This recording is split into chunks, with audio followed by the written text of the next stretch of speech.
Olá, estamos aqui para mais um programa Nisto Cremos, as grandes verdades da Bíblia. Este é o estudo número 3. Vamos dar então continuidade ao nosso estudo na Bíblia a respeito de Deus. Hoje vamos estudar sobre Deus Pai. Muitas pessoas têm a impressão de que Deus Pai é um Deus justiceiro, vingativo, e que Jesus veio para nos proteger da ira desse Deus que quer a todo custo castigar os seres humanos pecadores. Esse é um conceito completamente equivocado. É verdade que algumas histórias do Antigo Testamento relatam atos da justiça divina, mas é verdade também que tanto no Antigo Testamento quanto no Novo, Deus Pai é revelado como um Deus compassivo, amoroso, paciente, completamente dedicado a libertar o ser humano do domínio e da condenação do pecado. Eu quero convidar você agora para vermos juntos diversos textos, diversas passagens da Bíblia que vão nos ensinar muitas coisas a respeito de Deus Pai, tanto no Antigo Testamento quanto no Novo Testamento. Vamos lá.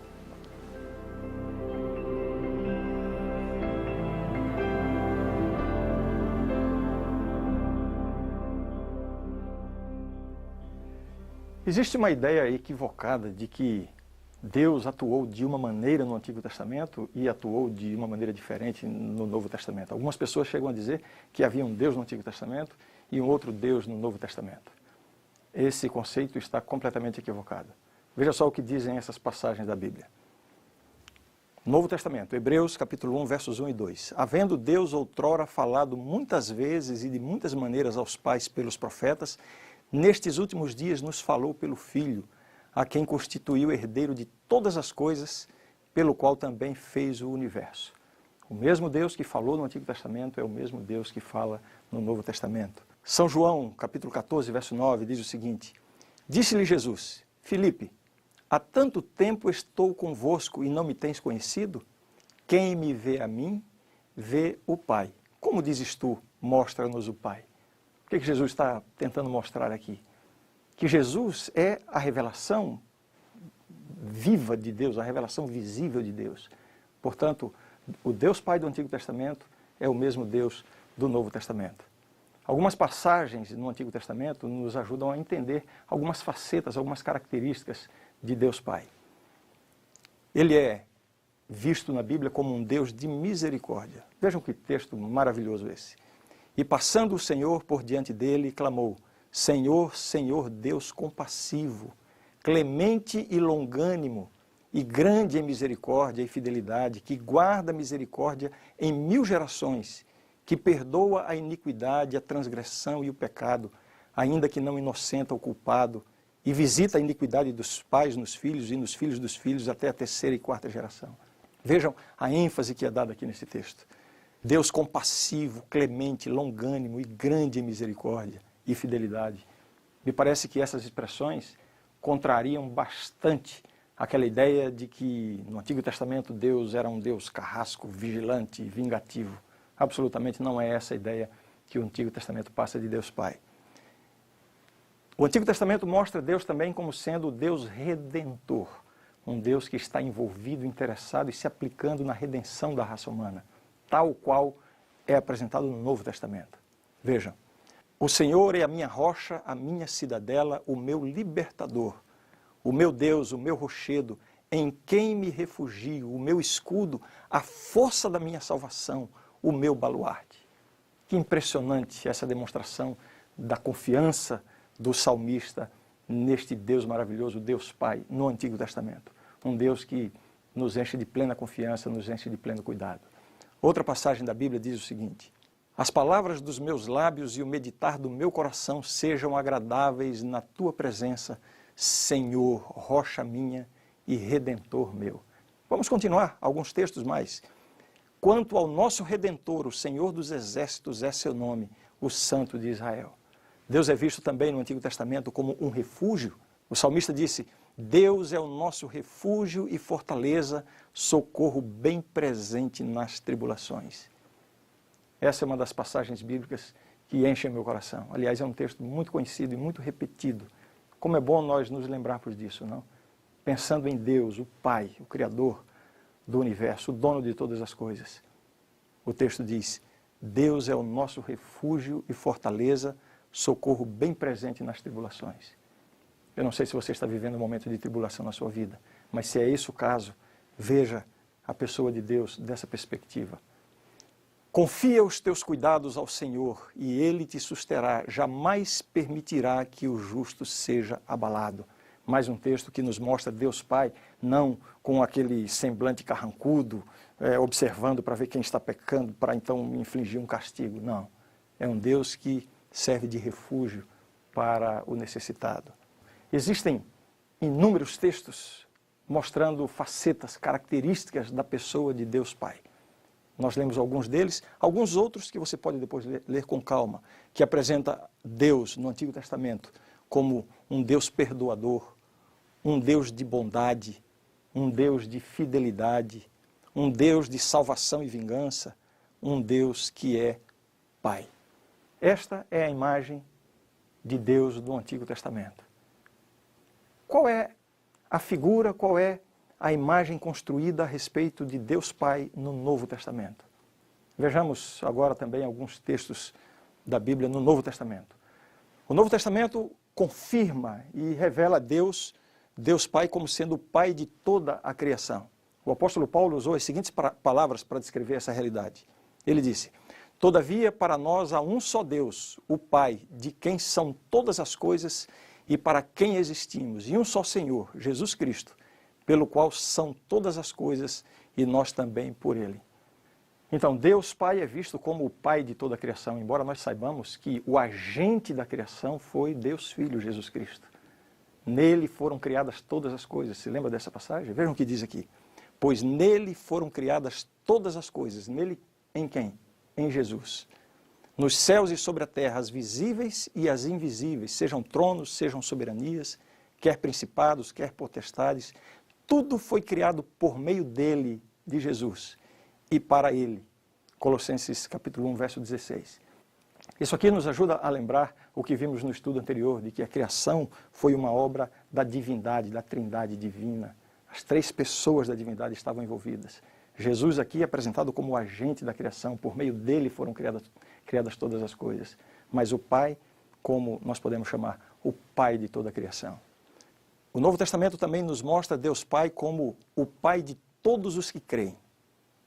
O evangelista João diz o seguinte: mas a todos quantos o receberam, deu-lhes o poder de serem feitos filhos de Deus, a saber, aos que creem no seu nome. Aqui uma questão interessante. Podemos dizer que todas as pessoas, todos os seres humanos são filhos de Deus? Quando vemos esse texto, temos aqui a ideia de que aqueles que recebem a Jesus como seu Salvador é que são feitos filhos de Deus. Algumas pessoas dizem assim: não, o pecador só se torna de fato filho de Deus quando ele aceita Jesus como seu Salvador. Antes disso, ele pode ser chamado de criatura. Bem, é verdade, todos nós somos criaturas de Deus.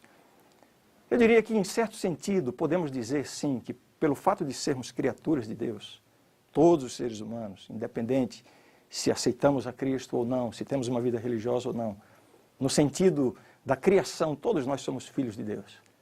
Agora, o que a palavra de Deus está nos dizendo aqui, no Novo Testamento, é que quando uma pessoa entrega a sua vida a Deus e permite que Jesus entre na sua vida, aí se estabelece uma relação diferente entre Deus e essa pessoa.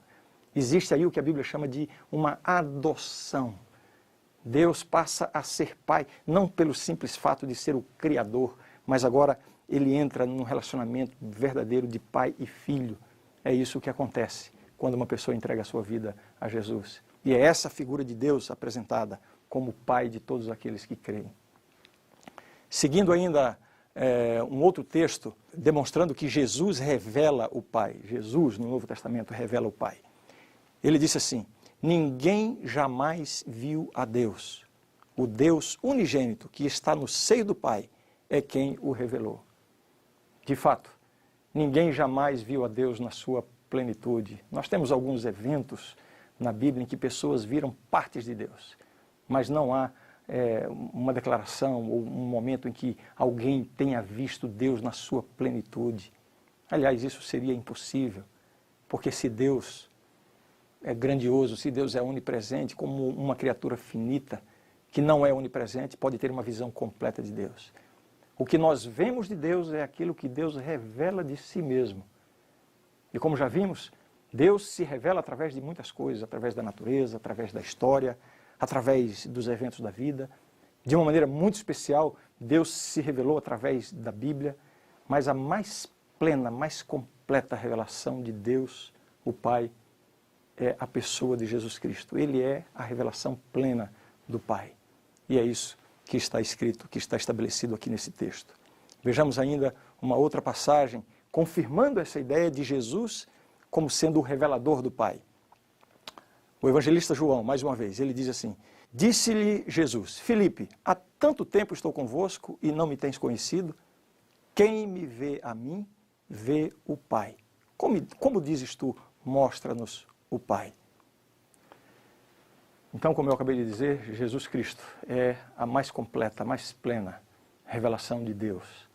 Deus, o Pai. Se você era uma dessas pessoas que tinha essa ideia equivocada de que o Deus Pai é o Deus vingativo, o Deus justiceiro, e que Jesus veio para, quem sabe, nos defender contra a atitude justiceira de Deus Pai, não é esse o conceito que a Bíblia apresenta. Nós acabamos de ver através de tantos textos da Bíblia, tanto do Antigo Testamento quanto do Novo Testamento, que o Deus da Bíblia, o Deus Pai, é um Deus de amor, é um Deus redentor, é um Deus que está plenamente envolvido e interessado no cuidado e na salvação do ser humano. Talvez seja por isso que a Bíblia usa exatamente esta figura, esta metáfora do Pai.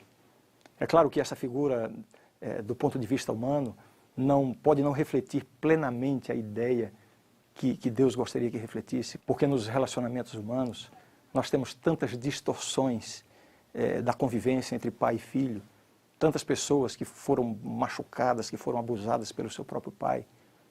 Talvez você tenha tido uma experiência negativa no seu relacionamento com o seu pai, e essa figura de Deus como pai não seja uma boa figura para você. Mas eu queria lembrar você que Deus, Ele quer convencer cada um de nós de uma coisa: Ele é um Deus de amor. Na Bíblia nós encontramos inúmeros textos, inúmeras passagens, inúmeros episódios que tratam insistentemente de mostrar Deus Pai como um Deus de amor. Existe especificamente uma passagem na Bíblia que é muito interessante. Você sabe que Jesus, quando esteve aqui, ele ensinou grandes lições através de parábolas. E no Evangelho de São Lucas, este Evangelho contém muitas das parábolas de Cristo. E existe aqui no capítulo 15, aquelas parábolas que tratam do amor de Deus o Pai. Elas são chamadas de as parábolas do amor do Pai. Na verdade, são 3 parábolas emendadas uma na outra. Alguns estudiosos até insinuam que não são 3 parábolas, e sim uma parábola dividida em 3 capítulos. Quais são essas parábolas? A parábola da ovelha perdida, a parábola da moeda perdida e a parábola do filho pródigo ou do filho perdido. Essas 3 parábolas juntas nos ensinam uma lição extraordinária a respeito do amor de Deus. A ovelha perdida. Então conta-se que um pastor se deu conta que uma das suas 100 ovelhas se havia perdido. E aí Jesus conta que ele deixou as 99 no lugar seguro e saiu para buscar aquela única ovelha que estava perdida. Você sabe que a ovelha é um animal que não tem iniciativa de voltar para casa, é um animal completamente dependente. E então o pastor, depois de um dia de trabalho cansativo, ele deixa ali as 99 no lugar seguro e sai no empenho de salvar, de buscar a única ovelha que se havia perdido.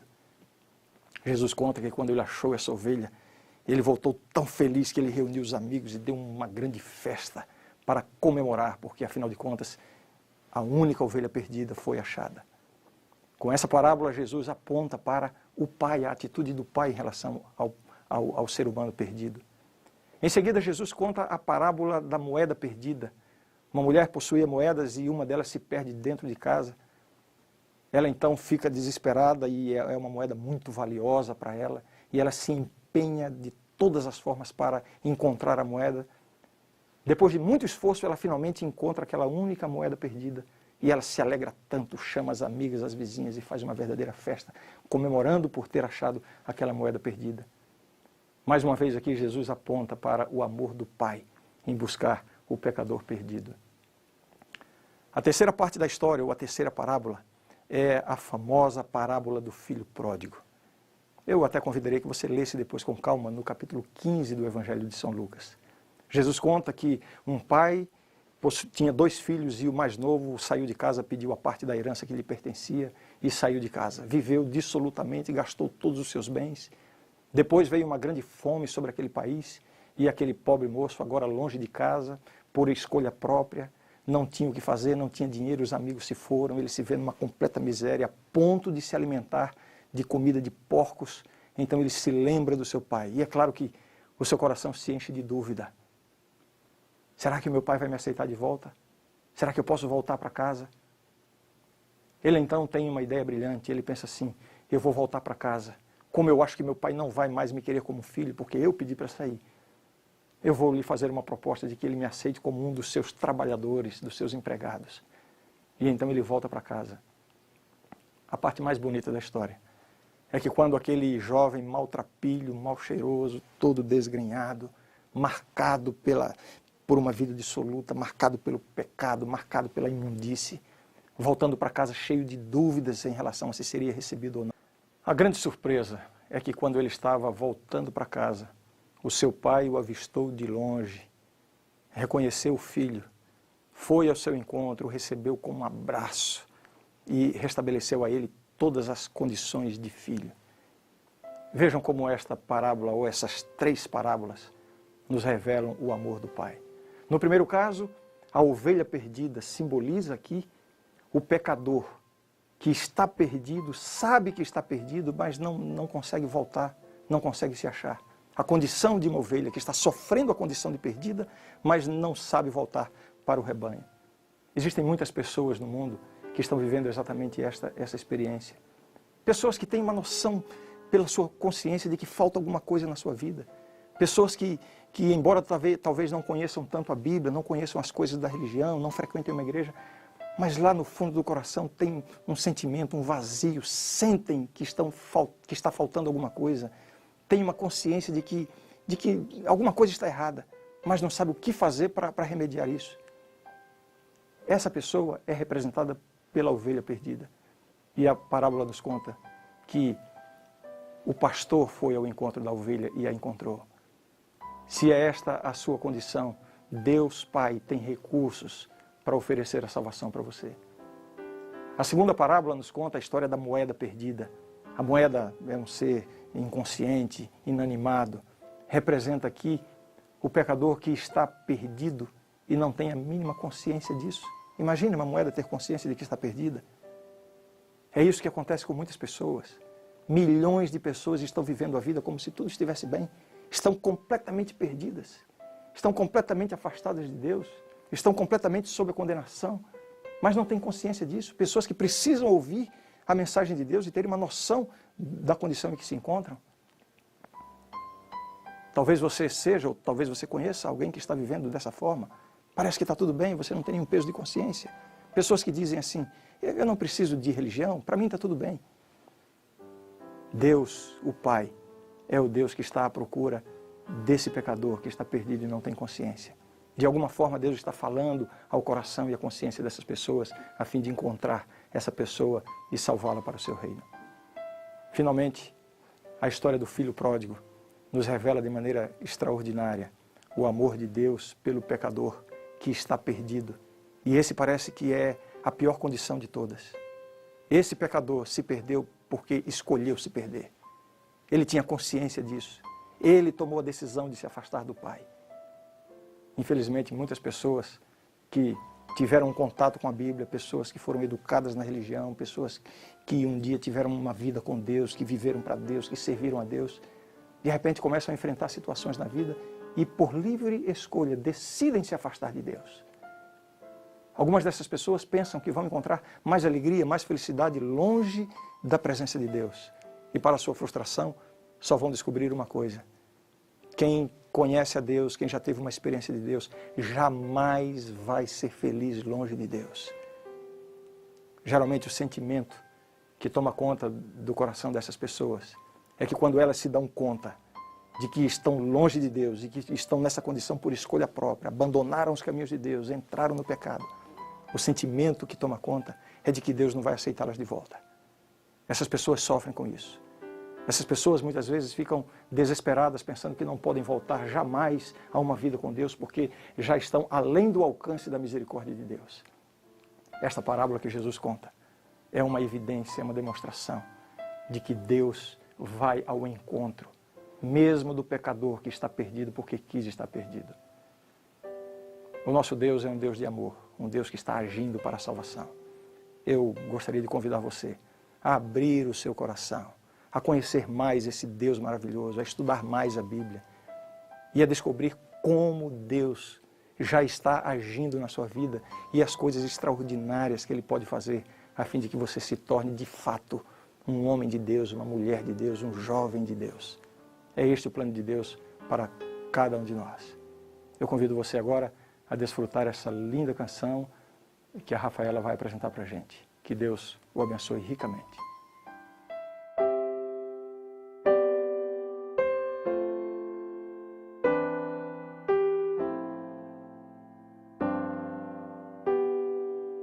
Mais perto quero estar, meu Deus, de ti, ainda que seja dor que me una a ti.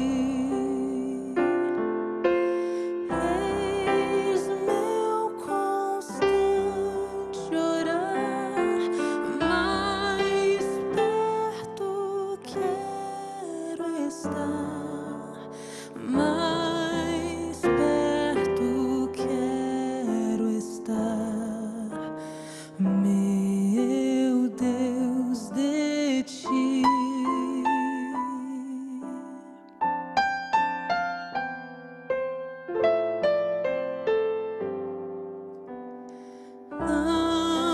Andando triste aqui na solidão, paz e descanso a mim teus braços dão. Eis meu constante orar, mais perto quero estar, mais perto quero estar, meu Deus, de ti.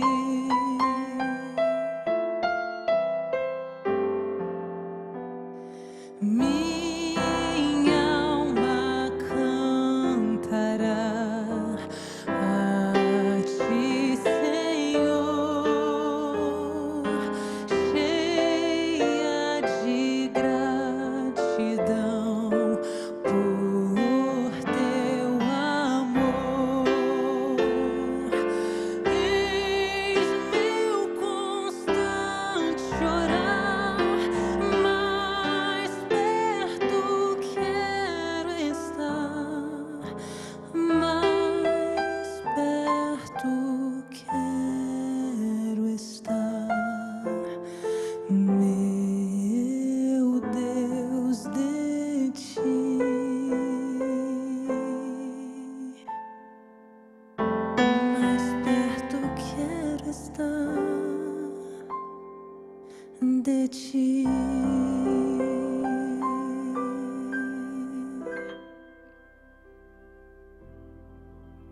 A grande verdade do estudo de hoje é esta. Deus, o Eterno Pai, é o Criador, o Originador, o Mantenedor e o Soberano de toda a criação. Ele é justo e santo, compassivo e clemente, tardio em irar-se e grande em constante amor e fidelidade. As qualidades e os poderes manifestados no Filho e no Espírito Santo também constituem revelações do Pai. Esta é a verdade e eu creio nisto. Espero você no nosso próximo encontro, quando vamos estudar sobre Deus, o Filho. Não perca!